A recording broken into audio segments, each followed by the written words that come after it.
Commonly confused words. Adverse versus averse. Adverse and averse are both turn-offs, but adverse is something harmful, and averse is a strong feeling of dislike. Rainstorms can cause adverse conditions, and many people are averse to rain. Adverse describes something that works against you, like a tornado or a computer crash, and is usually applied to things. Adverse in sentence. More significantly, he has shown that if such aging cells are selectively destroyed, these adverse effects go away. The pact was intended to limit the adverse effects of climate change but only obliged developed countries to reduce greenhouse gas emissions. Averse is usually applied to feelings, attitudes, or people. It's a strong feeling of opposition, it's a big no thanks, and it's often followed by to. Averse also goes with risk to describe people, or banks, who don't like taking them. Averse in sentence. Balfe isn't averse to including human beings in his work. Nevertheless, Ms. Fishbein is not averse to a large sociable gathering. If it's a force of nature working against you, use adverse. Kick out the D and you can be averse to or against anything, like rainy days or people who wear shoes in your house. Commonly confused words. Affect versus effect. Choosing between affect and effect can be perplexing. Think of Edgar Allan Poe and his Raven. Remember affect verb effect noun. You can't affect the creepy poem by reading it, but you can enjoy the effect of a talking bird. Affect is most often used as a verb meaning to have an impact on, as in the tornado barreling towards us will affect our picnic plans.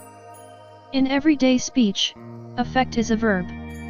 It means to influence something, such as in the headline from the news. Affect in sentence. Will the new rules affect me? She said it without any affect, as though it was simply fact. They can develop into new types of bacteria that the drugs don't affect. Effect is most commonly used as a noun meaning the result or impact of something, an outcome. If there's a/and/the in front of it, it's an effect. Effect in sentence.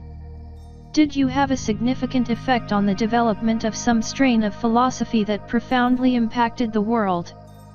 Effect can also be used as a verb to mean to produce or to cause to come into being. Here's an example that uses it correctly.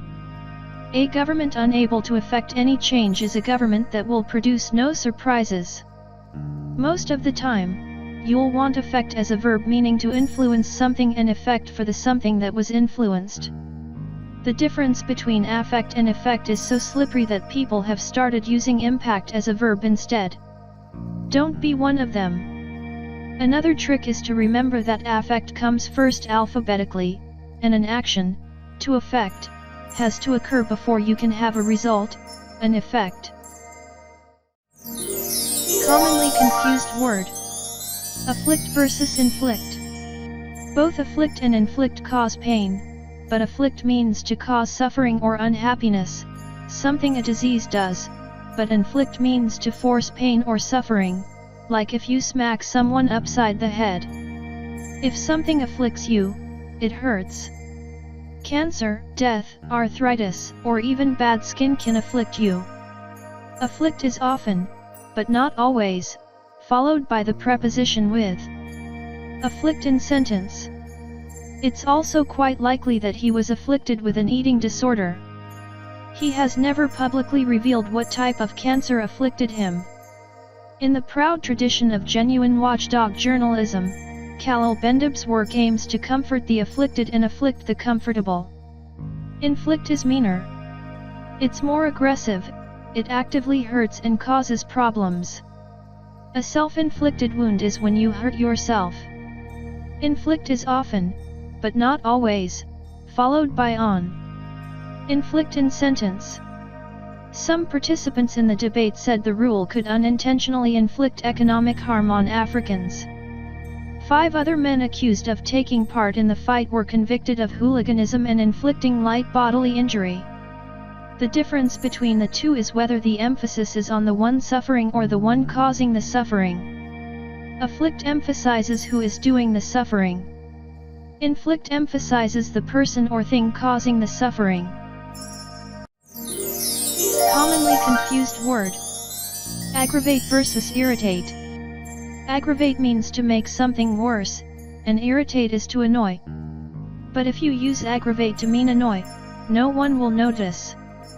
That battle has been lost in all but the most formal writing. To aggravate is to make something go from bad to worse.